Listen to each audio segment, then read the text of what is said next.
Very interesting times in Mumbai. First, there was a barely veiled threat that was issued by Sanjay Raut, and then, of course, the violence has also started on the streets of Mumbai.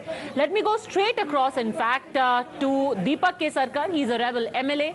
They are in Guwahati. We also have leader of Shiv Sena, Sanjay Dwivedi, with us. Kesarkar जी, सबसे पहले आपसे पूछना चाहती हूँ, दो ऐसे नेता हैं जिनके दफ्तर पर हमला हो चुका है। आपको डर है कि आपके ऊपर भी हमला हो सकता है? हमले से डरने वाला मैं कार्यकर्ता नहीं हूँ। महाराष्ट्र के सीएम उद्धव साहब हैं, तो उनकी एक कॉन्स्टिट्यूशनल रिस्पॉन्सिबिलिटी है कि वो शांतता बनाए रखे और लॉ ऑर्डर का पालन महाराष्ट्र में हो, ये इनकी जिम्मेदारी है। अगर उनकी पार्टी के प्रवक्ता रास्ते पे उतरने की बात करते हैं, वायलेंस की बात करते हैं, तो उनको उन पे एक्शन लेना पड़ेगा, चाहे उनके कितने भी करीबी हो। लेकिन एक सीएम होने की हैसियत से ये उनका कर्तव्य है कि उन पे एक्शन ले, क्योंकि Sharad Pawar ji floor of the house पे डिसीजन लेने की बात कर रहे हैं और ये रास्ते पे उतर के लोगों को धमकियां देने की बात करते हैं, वायलेंस की बात करते हैं। तो वायलेंस के लिए ये जवाबदार नहीं है क्या? ये मेरा सवाल है। कहेंगे कि ये तो सैनिकों का गुस्सा है, उनको लगता है कि आप गद्दार हैं। अगर ये गद्दार है तो ये इलेक्शन किस प्लेटफॉर्म पे लड़ा गया था? बीजेपी और सेना इकट्ठा थी ना। फिर बीजेपी को छोड़ के सेना ने कांग्रेस और एनसीपी के साथ हाथ मिलाया, तो क्या बीजेपी के लोग रास्ते पे आ गए थे?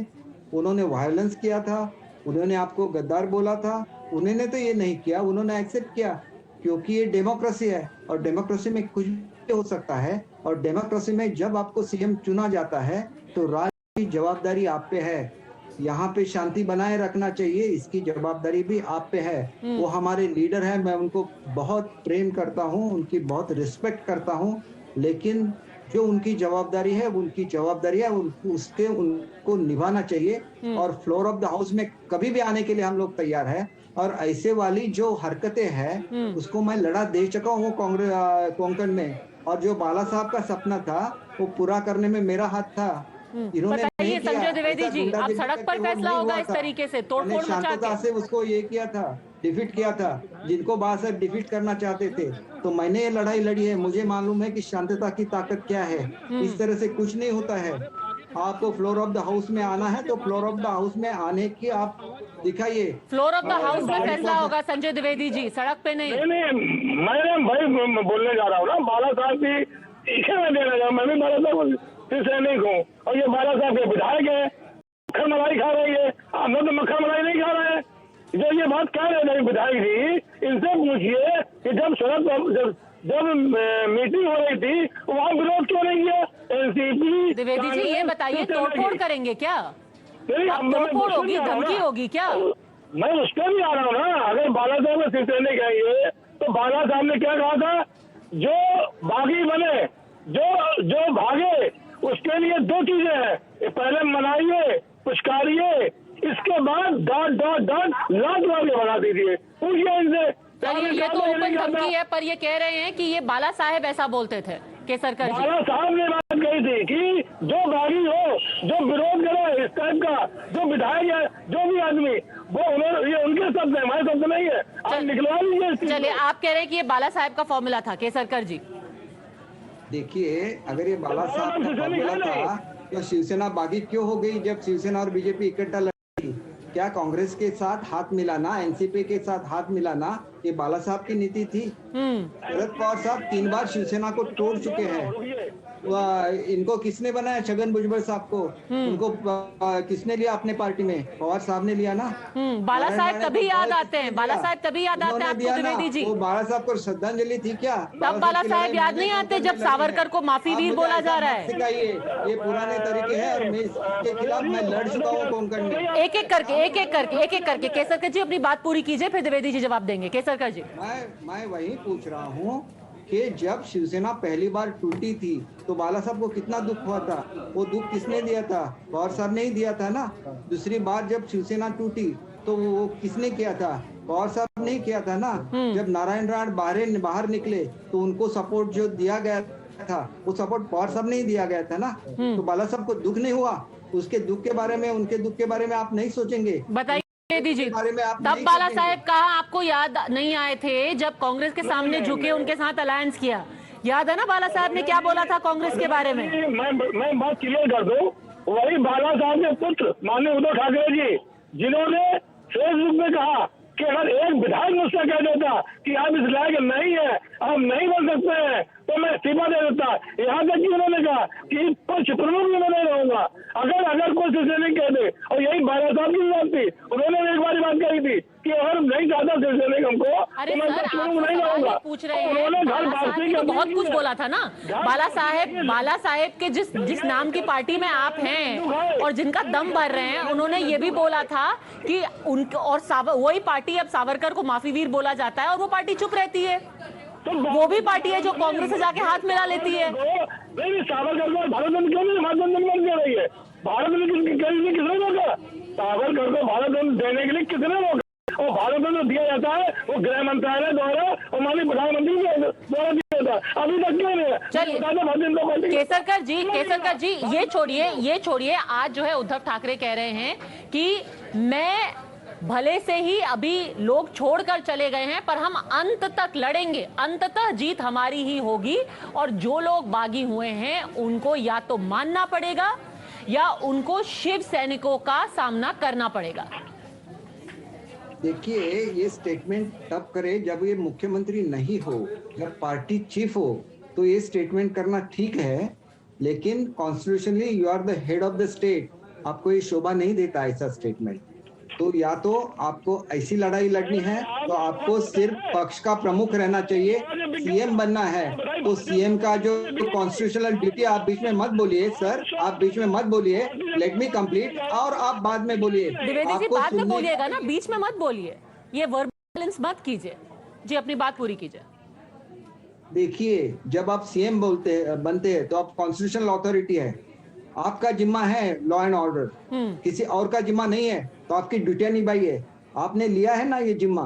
बाला साहब शिवसैनिक को बनाना चाहते हैं मुख्यमंत्री, लेकिन उद्धव साहब बने इसके लिए हमको खुशी है, लेकिन जब वो बनते हैं तो फिर वो पक्ष प्रमुख की भूमिका नहीं ले सकते as a CM. You will have to take that maintenance of the law and order of Maharashtra is his duty.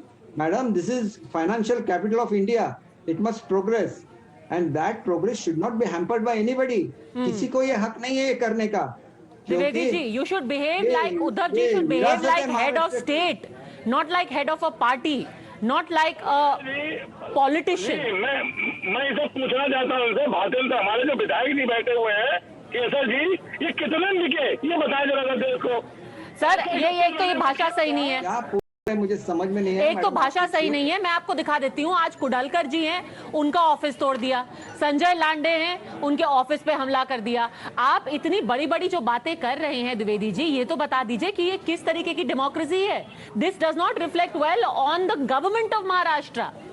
कैसा लॉ एंड ऑर्डर है कि गवर्नमेंट ऑफ महाराष्ट्र में जो पार्टी है उसी के लोग जाकर के उन्हीं के पार्टी के लोगों को तोड़फोड़ मचा रहे हैं। क्या लॉ एंड ऑर्डर खत्म हो गई महाराष्ट्र में द्विवेदी जी? गवर्नमेंट नहीं कह रही है उनसे, वो शिव सैनिक है, उनके अंदर उनका अच्छा, गवर्नमेंट का शिव सैनिक पे कोई कंट्रोल नहीं है। उनकी भावनाएं जो है सम्मान, भावना में सम्मान गिरा उनका। भाई भावना के सम्मान में दंगे कर दो फिर आप, उनकी ठेस लगी उनको, भावना के नाम पे किसी का मर्डर कर दो। अगर इस तरह की शिवसेना शिवसैनिकों में चुन के आए थे, अपने आप चुन के नहीं आए थे। ये क्या मतलब है? भावना के नाम पे कुछ भी करेंगे क्या? दंगे करा देंगे, लोगों का मर्डर कर देंगे। याद आ रहा है 31 महीने बाद याद आ रहा है कि सब कांग्रेस जब एनसीपी सरकार अच्छा फडणवीस जी बनाई थी। मिस्टर केसरकर, ये सरकार नहीं करा रही है, ये शिव सैनिक कर रहे हैं, ये भावुक शिव सैनिक है, सरकार का इसमें कोई हाथ नहीं है मिस्टर केसरकर। और फिर उनके जो स्पोक्स पर्सन हैं वो रास्ते पे उतरने की बात क्यों कर रहे हैं और क्यों लोगों को कह रहे हैं कि आप उसको फेस करो? फेस करने का मतलब क्या है? लोग रास्ते पे उतर जाए क्या? इनके साथ झगड़ा करे क्या? पुलिस नहीं है महाराष्ट्र में लॉ एंड ऑर्डर नहीं है, तो पुलिस का कर्तव्य है। And who is the head of the state? आप समझेंगे कि आपके हाथ से सत्ता निकल रही है, आप इसलिए रास्ते पे आ जाएंगे। तो बताइए द्विवेदी जी, चलिए शिव सैनिक भावुक हो गए, होम मिनिस्टर क्या कर रहे हैं? हमें बोल रहे हैं कि आप हमें जीत के लाते हैं। मैं इससे पहले भी एमएलए था, उस वक्त आपने नहीं बनाया था, मैंने आपका डिफीट किया और मैं एमएलए बना। फिर भी मैंने आपकी पार्टी क्यों ज्वाइन की? क्योंकि बाला साहब मराठी मानुस के बारे में बोलते हैं, तो उसको नौकरी देते हैं, इसीलिए मैं आया शिवसेना में। और आप ऐसी बातें मेरे साथ करते हैं, बहुत गलत है ये। हमारा लाइफ गुजर चुका है इसको रखने में। लॉ एंड ऑर्डर चीज क्या है आप जानते हैं? स्टेट क्या है, कॉन्स्टिट्यूशन क्या है, ये आप जानते हैं क्या? किस तरह की बातें करते हैं? ये क्या चल रहा है महाराष्ट्र में? आप जिम्मेदार नहीं है। द्विवेदी जी सिर्फ चिल्लाइए मत ना, सवाल का जवाब दीजिए। चलिए, शिव सैनिक भावुक हो गए, होम मिनिस्टर क्या कर रहे हैं? भारतीय जनता पार्टी के होम मिनिस्टर क्या कर रहे हैं? कठपुतली बन गया। अरे द्विवेदी जी, होम मिनिस्टर कहाँ हैं? होम मिनिस्टर क्या कर रहे हैं? अगर शिव सैनिक भावुक हैं तो क्या होम मिनिस्टर भी भावुक हैं? होम मिनिस्टर भी सूरत चलेगा, आसाम चलेगा, वो भी चलेगा। वो तो MOS होम है, आसाम में है, वो भी आसाम में है, वो भी इनकी सुरक्षा करने आसाम पहुंच गए। वो तो सुरक्षा करने के लिए वो तो राज्य मंत्री है, या फिर आप कह रहे हैं कि गृह मंत्री भी रवाना हो चुके हैं? पहुंच गए। पूरी हमारी सरकार जो है इनकी लग गई। भारतीय जनता पार्टी। चलिए, आप ये तो मान रहे हैं कि पूरी तरीके से सरकार अभी गुवाहाटी में बैठी हुई है। केसरकर जी। सर आप मैडम, इनका पहले तो सवाल ठीक से मुझे पूछिए। ये जो भी बोलते हैं इतने जोर से बोलते हैं कि वो माइक का आवाज क्रैक हो जाता है। आप ठीक से मुझे बोल देंगे, ये तो प्यार से बोलेंगे तो मैं इनके सवाल का जवाब दे सकता हूँ। और आपकी सत्ता जा रही है, इसलिए अगर वो नाराज है तो पहले नाराज क्यों नहीं हुए जब आपने कांग्रेस से हाथ मिलाया था? पहले नाराज क्यों नहीं हुए जब आपने एनसीपी से हाथ मिलाया था, जिसने 3 बार आपके पार्टी को तोड़ चुके हैं? और वो चाहते हैं कि आपकी पार्टी नष्ट हो। और क्या शिवसैनिक ये चाहते हैं कि जिस पार्टी को जिसने खत्म किया उसके साथ आप हाथ मिलाएंगे? क्या ये सही शिवसैनिक है, या ये लोग हैं जो चलिए बताइए, दीपक केसरकर तो कह रहे हैं यहाँ आप तोड़फोड़ मचा रहे हैं। दीपक केसरकर कह रहे हैं प्यार से सवाल पूछिए, हल्के से पूछिए, उनको समझ में आएगा तो जवाब देंगे। बोलिए द्विवेदी जी। मैं प्यार से सवाल से पूछ रहा हूँ, अच्छे ढंग से पूछ रहा हूँ। 80 घंटे के लिए देवेंद्र फडणवीस जी बने थे मुख्यमंत्री, तो उन्होंने एनसीपी का समर्थन लिया था कि नहीं लिया था? तो एनसीपी समर्थन जिसने लिया उसके गोद में आप क्यों खेलने चले गए? आपको शरद पवार जी से इतनी नाराजगी है, मैं मान लेता हूँ उन्होंने ये पार्टी तोड़ी वो पार्टी तोड़ी, लेकिन जिस पार्टी को पूरी पार्टी को लेके आज देवेंद्र फडणवीस ने सरकार बनाई और उसी पार्टी में आप उसी पार्टी के क्यों बने हुए हैं? आप उसका पार्टी समर्थन क्यों ले रहे हैं? आप 50 विधायक है तो सरकार बना नहीं क्या? जब तक आपको भारतीय जनता पार्टी। आपका सवाल क्या है द्विवेदी जी? आप कंप्लेंट तो बहुत कर रहे हैं, बट आपका सवाल क्या है? सवाल ये है कि एनसीपी से जब देवेंद्र फडणवीस मुख्यमंत्री बन गए थे तो उसी पार्टी के साथ आप क्यों मिलने जा रहे हैं? एनसीपी से उन्होंने सरकार बना ली थी ना। दीपक केसरकर, देखिए, बीजेपी को एनसीपी ने कभी भी नहीं तोड़ा था, लेकिन शिवसेना को 3 बार तोड़ चुके हैं, जबकि वो बाला साहब अपना दोस्त बता रहे थे। और 3 बार उन्होंने शिवसेना तोड़ी है। इसके बाद भी आपको उन पे प्रेम आ गया क्योंकि उनके सपोर्ट से आप सत्ता में हैं, इसलिए आप बोल सकते हैं। लेकिन शिवसैनिकों को क्या हो गया? वो बाला साहब को भूल गए क्या? वो भूल गए कि बाला साहब की पार्टी इन्होंने तोड़ी थी। जब छगन भुजबल साहब भाषण दे रहे थे तो बाला साहब को किस नाम से पुकार रहे थे? आप भूल गए क्या? और वही उस एनसीपी में है ना, आप भूल गए क्या? वो बात नहीं आपको अखरी, वो बात नहीं अखरी जब उनके साथ हाथ मिला लिया, एनसीपी के साथ हाथ मिला लिया शिवसेना ने। अब अगर कुछ लोग जाकर के अलग हुए हैं, ये बात क्यों इतनी अखर रही है? संजय द्विवेदी। मैं यही तो सवाल पूछ रहा हूँ विधायक जी से। एनसीपी का जिसने शिवसेना तोड़ा उसके साथ मिलकर देवेंद्र ने सरकार बनाई 80 घंटे की, तो वो उन्होंने भी तो गलत किया।